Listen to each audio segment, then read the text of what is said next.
da zaben 2023 a Najeriya ya danganta.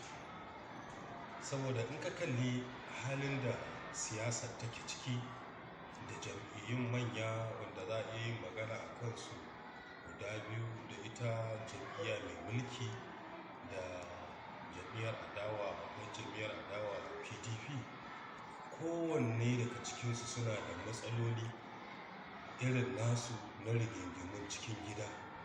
Musamman ita jam'iyyar mai mulki ta fi wato rigingimu na cikin gida, wanda in ka kalli halin da ita jam'iyyar take ciki, mulkin da ake ciki a yanzu ya nakasta jam'iyyar. Domin yanzu in ka kalli abin da ake yi, ba ma dimokuraɗiyya ake yi a Najeriya. Gundarin dimokuraɗiyya a Najeriya an sauka daga kanta. Yanzu za ka iya cewa kamar maguzancin siyasa ake yi, ko kuma ita dimokuraɗiyyar kacokan an ma yi mata fyaɗe, an sauka daga kan doranta, daga sama har ƙasa babu inda jam'iyya yanzu take tasiri.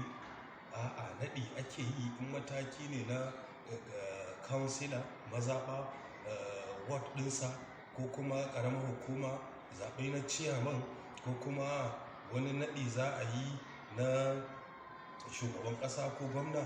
Za ka ga naɗo mutum ake yi, ba primary election ake yi ya zama ɗan takara ba, saboda ba a yin abin based on merit, based of cancanta. A'a, based on interest ake fitar da kowane irin ɗan takara ne, ko da ko shi na shugaban ƙasa ne. Za ka ga ba cancanta ake ɗauka ba. To yanzu yawa kake gani dangane da zaɓi ga mutane, tun da ka ce jam'in gaba ɗaya guda biyu suna da matsala. To me jama'a ya kamata su fuskanta? To zaɓi ga mutane, yadda wannan abin yake a jam'iyya mai mulki, haka yake dai a cikin waccan jam'iyya ta adawa wato PDP. Mutane zaɓi ya rage gare su. Dimokuraɗiyyar nan dole an ce da ita za a rayu, ita ce mulkin, ita ce rayuwar, ita ce waye.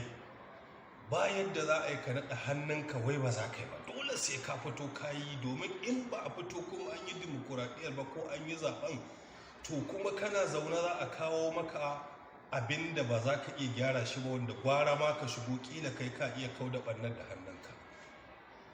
To zaɓi na mutane, gaskiyar magana, ni ina hangen mutane na kirki, masu ilimi da malaman addini na ce both side, kama Christian, Muslim, waɗanda suka ƙoshi da ilimi ya kamata su shigo wannan harkar siyasa.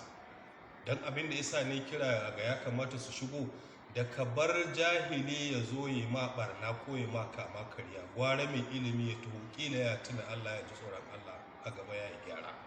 Wannan don haka da ke ganin gaskiya mutanen kirki ya zama wajibi su shigo, saboda su tabbatar da zaben da za a yi na primary election al'umma sun tsaya sun fitar da mutum na kirki. Domin wannan primary election din da kake ji da gani, a shi ne fa ake fitar da ɗan takara mai kirki ko mara kirki. Kuma wajen fitar da primary election din nan ya kamata Najeriya ta canja doka, a yi tsari mai kyau, constitution a canza shi, ya zamana ba 'yan siyasa ba ne za su primary election. A fitar da wani kwamiti kamar elders na kowace mazaɓa, dattawan unguwa, a sako mai unguwa, a sako limamai, a sako malama wannan unguwa da dattawa da attajiran wannan unguwa, su za su haɗu su fitar da ɗan takara na wannan jam'iyya, su za su haɗu su fitar da wancan ɗan takara na wancan jam'iyya. Magana ta gaskiya shine nake ganin za a fitar da ɗan takara mai inganci, mai hankali, amma ba 'yan siyasa su muku primary election ba, a ɗau kuɗi a ba su ranar fitar da zaben primary election, a biya su zo su zaɓi wanda ake so, ko kuma interest ɗinsu ya musu alƙawara in ya ci zai ba su kaza su fitar da shi su zaɓe shi, ko kuma daga can uwar jam'iyya ta nuna ga wanda za ku zaɓa dole su zaɓa don in ba su zaɓe shi ba su kuma za a cire su a mukaman da suke kai. Saboda haka dole wanda ake so shi zaka ga an fitar a primary election ya cancanta bai cancanta ba, na kirki ne ba na kirki ba ne, ya san wani ne yake da interest a kansa ya ce a zaɓe shi. Saboda haka idan ya zo bukatun wancan mutumin zai biya, in kuma kuɗi ya bayar aka zaɓe shi to sai ya sallama kansa, sai ya biya kuɗin da ya kashe, sannan ma zai waiwa al'umma don yana son gobe kuma ya dawo. Kar a jefe shi, kar a ce masa ba ma yi, to sai kuma ya ɗanyi wani abu da za a iya cewa ya yi kaza.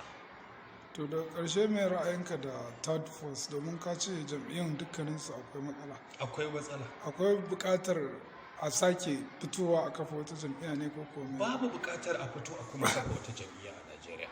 Waɗanda muke da su ma sun yawa.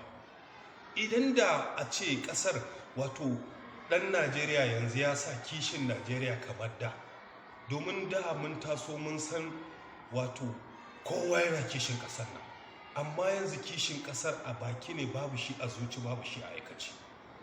Amma jam'iyyun da muke da su yanzu sun yawa, ya kamata a mai da jam'iyyun Najeriya kada su wuce guda biyar ya zama da duk inda kake kana ciki.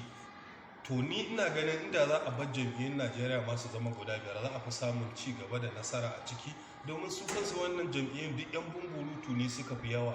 Jam'iyyun kwaya 4 zuwa 5 ne fa masu inganci yanzu haka da nake ma wannan zancen. So da aka gaskiyar magana dangane da wannan zaɓe na fidda ɗan takara, a nan fa matsala take. Dole mutane su fito na gari su shiga harkar nan don a kawo gyara, domin a kau da wannan ɓanna.